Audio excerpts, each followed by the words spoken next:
Welcome back, everyone. I'm keeping the intro nice and short today because today we're covering a whole movie. Now, I'm not much of a movie person, but this honestly might make me one. It was one of the best things I think I've ever seen. We're gonna be watching something that was recommended to me by a friend. It's called The Velocipastor. No, you heard that right. Alright, let's get started. So right off the bat, this movie does a really bad job at trying to establish itself as a comedy, something you shouldn't take seriously. The only indication really of this in the first 20 minutes is that when his parents die at the start, we get this terrible effect. Mom and Dad!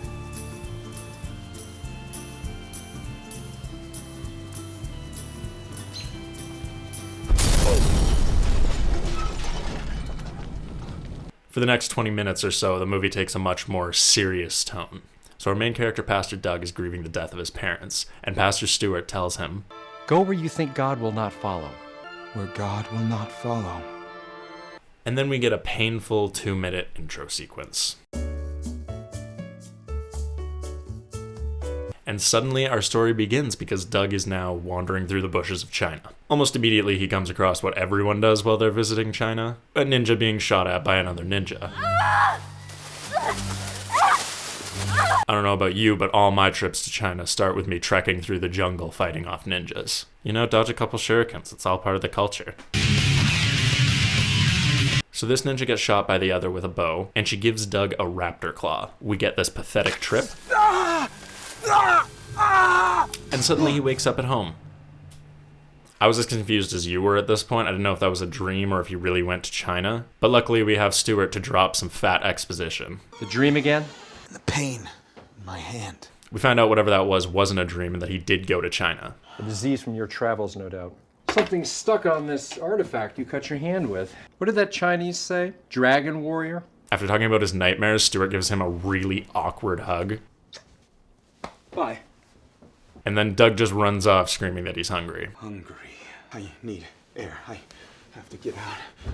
What I don't get here is Stewart just brought him food, so why didn't he at least attempt to eat it before running away like a maniac? This movie has a lot of bits that are really drawn out, and it could have been solved with something as simple as him walking over to the plate, tasting the food, and going, "Ugh, this is disgusting." Not like it matters, because other than him saying hungry now and one other time later, there is no indication that he craves flesh or meat of any kind. So honestly, I guess this whole scene's kind of pointless in retrospect. So as Doug's running down the street like an idiot, we get introduced to our other main character, Carol, who has the most horrendous line in this entire movie. I'm lit up right and hot to trap where you want me tonight, Daddy-o. We get the movie's second attempt at comedy here, but after watching a pimp slap his hoe, it really comes out of left field. Yo! Jerry! If you stuffed dicks in your mouth like you're doing that sandwich, I'd be a fucking millionaire by now! I know part of the joke is that it's supposed to be abrupt and it comes out of nowhere, but contrasted with what just happened, you haven't really recovered from how uncomfortable it is. So we skip ahead and it's nighttime while we follow our new stripper friend Carol as she walks through the park. Guy jumps out of the bushes and starts trying to mug her, but the guy's hyperventilating like he's trying to hold in a shit.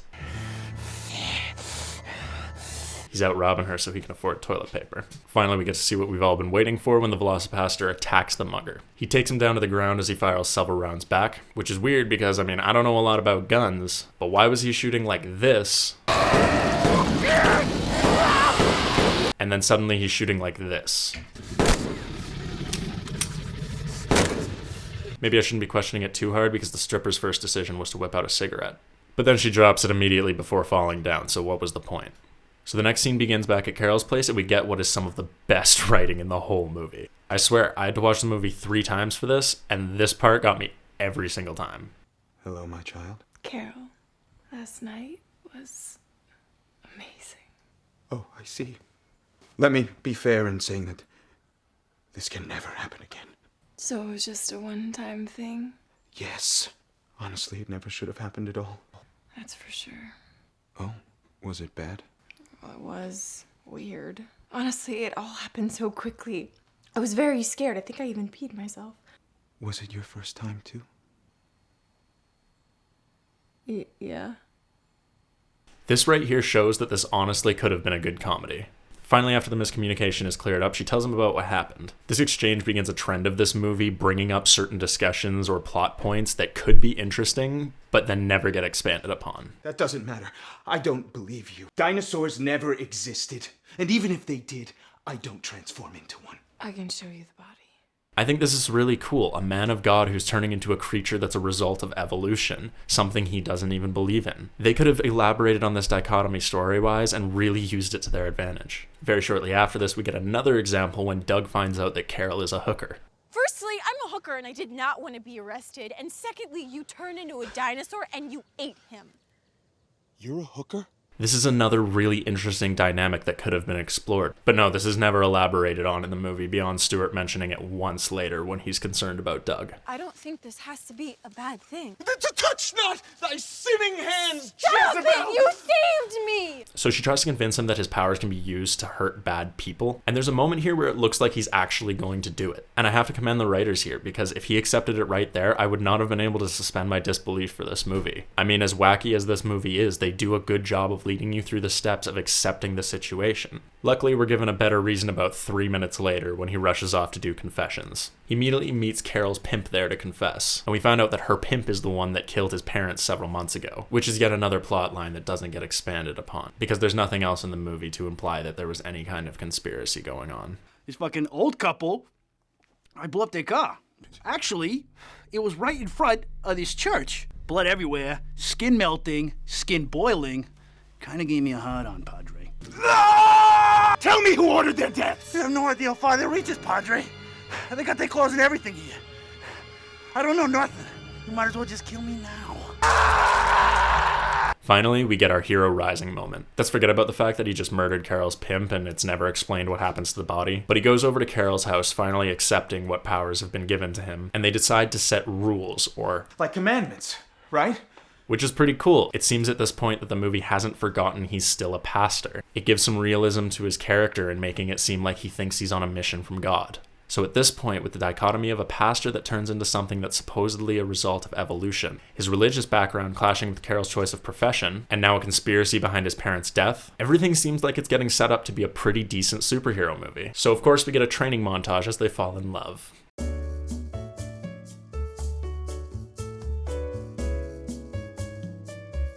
This is around the point where everything starts falling apart, because up until now, as far as we knew, Doug couldn't control his powers. But now he's running around murdering people freely with them. But to make it even weirder, we're abruptly introduced to a ninja organization. They speak of their knowledge of a dragon warrior. And they're also drug traders, and they say that taking out the dragon warrior is the key to them becoming unstoppable or something. Later on when they reveal their plan, it's got a lot of holes, so I don't know about that, but... So Stewart expresses his concerns for Doug's behavior, and we get this beautiful line. Your chronic absence worries me. You've hardly been eating at all. You haven't missed a Sunday in 16 years, and all of a sudden that girl shows up. That girl's name is Carol. You've forgotten your vow of chastity? Of course not. Father Stewart, what if I told you that I was different? There are plenty of men like that in the church. No. So we continue down the serious path of this movie as Stewart prepares an exorcism for Doug, believing that his murders are just delusions and he's possessed by demons. After Stewart locks him in a room, we get a flashback to him in the car with his parents and this really awkward line. I'm so proud of you, Doug. You're my only son. When I saw this scene, I was really confused because of the phrasing. But after finishing the movie, as stupid as it is to admit, it makes sense. Stewart randomly decides that the church isn't going to do the trick, so he takes Doug to his old war friend's exorcism practice. I haven't had to come to Altair in years. Not since the war.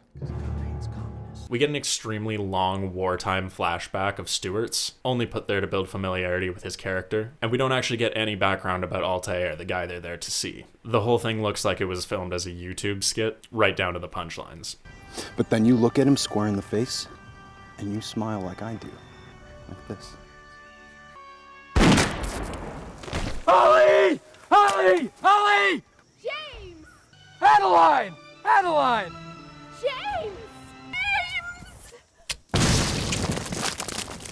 Another goddamn VC trip, man.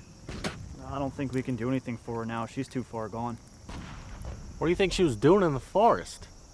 None of this has any relevance later on, but honestly, this was one of the funniest parts of the movie. The seance gets stopped prematurely when Stewart tries to see if Doug is okay. He replies with a swift removal of the eye, because I guess Doug can't control his dinosaur powers now. He was using them to murder people before, but now they're raging out of control. We never hear from Altair again, and as Doug is running away, he gets attacked by ninjas. We get another scene where the flashback character building joke is done, but this time much shorter and much less funny. We don't get to see how the fight ends, but for some reason Doug wakes up at Carol's covered in newspapers. During a fit of anxiety, he tells her about how he was exercised and then attacked by ninjas. She responds in the same way that any friend would when you come home to find your friend bleeding and covered in newspapers, by letting him smash.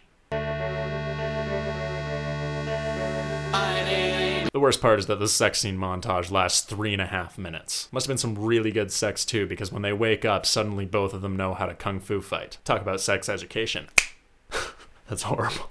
We learn that Stuart's still alive and we get an exposition dump on the ninjas. We learn that this guy is Father Wei Chang, headmaster of the St. Artemimus Academy, an organization of holy ninja Templar warriors that are fighting for one thing, their own betterment. They achieve this by destroying infidels and those who get in the way of achieving their loftier Christian goals, which is getting everyone hooked on a super cocaine and then restricting supply so that everybody has no choice but to enroll in a Christian help group and inevitably convert to Christianity. Stuart gets killed by Father Wei Chang because he just can't get a break, and he claims that Doug is going to stop them. At this point, Doug has no idea what's going on. He just keeps getting attacked by ninjas, so I don't know what you think he's going to do. Good thing that ninja told us where the hideout was before he died. Oh, of course, he was conveniently given their hideout by one of the ninjas. Doug and Carol gear up for their final fight, and we get an explanation as to why we've got a Cobra Kai-looking white boy as the second-hand man. Wait, that voice. Remember me now? Brother! Sam. You're my only son. You're my only son. So he drops his sword before the fight starts because... I will not stain the sword of my ancestors with your blood! But then 15 seconds later, Doug develops magical powers and force pulls the sword towards himself. Your ancestors are my ancestors. Carol suddenly becomes a ninja god because she takes down like 3 guys on her own, but then she dies instantly to one dude with a sword because she doesn't do anything to stop it. For some reason, we see the ninjas grieving in the background, and it's at this point that the movie has basically gone into full parody mode of itself. I think this honestly would have been a lot better as a 40-minute YouTube movie. So finally, in the most spectacular display of modern special effects achievement, we get the raptor fight. You're alive!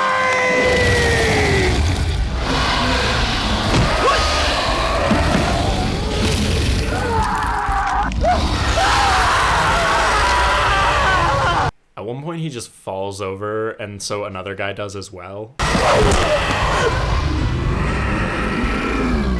Finally, he's stopped by Wei Chang using an arrow laced with anti-venom. We learn about how China discovered the power of the Dragon Stone a long time ago and how they were overrun by lizard warriors. But see, I'm pretty sure he called it a dragon warrior earlier. And also, why is it a dragon stone and a lizard warrior? But then he turns into a dinosaur. Anyway, he says Doug is the last warrior, which really doesn't make sense because he got the stone from someone else. I mean, unless she was the last dragon warrior, but then why did she give the stone to someone else? And also, why was she only being hunted by a single ninja? And also, why didn't she fight back? I'm thinking too much here. So finally, we get the greatest plot twist of all time. Do you have any last word? Only 6. I think my hand is immune. So out of nowhere, as he's holding a severed head above himself, we get a Gandhi quote.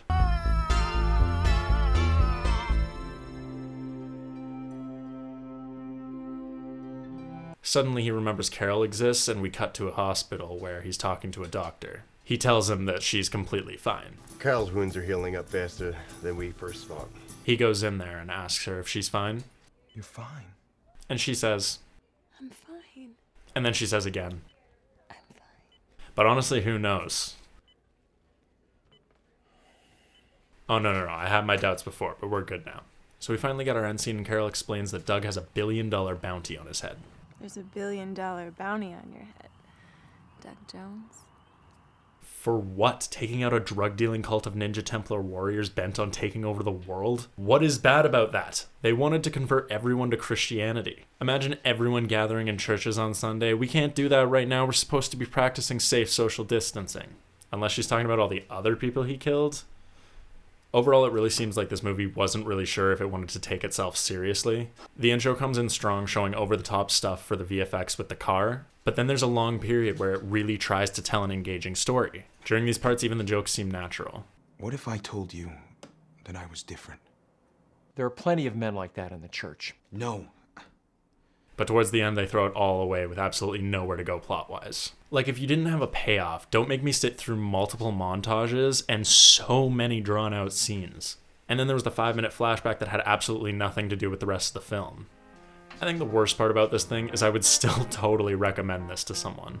To anyone who enjoys intentionally nonsense movies. And I'm not talking like the disaster movie, because that movie just stays in the level of trying too hard, where this movie almost hits at some points, but it restrains itself. I think the biggest flaw with this movie was just the pacing. It needed to not have that really abrupt VFX gag at the start, and it needed to lead into the comedy a bit more naturally. It's like they spent too much time working on the story for the semi-joke plot, and forgot that it was supposed to be a comedy. Either way, this movie was pretty damn entertaining, and I highly recommend it if you're looking something to do while you're bored at home. I hope you liked the video. This one's a little different since I did a whole movie this time. Let me know what you think in the comments below. Leave a like if you enjoyed, and don't forget to subscribe and ring the bell to keep an eye out for future content. I think that's all for today.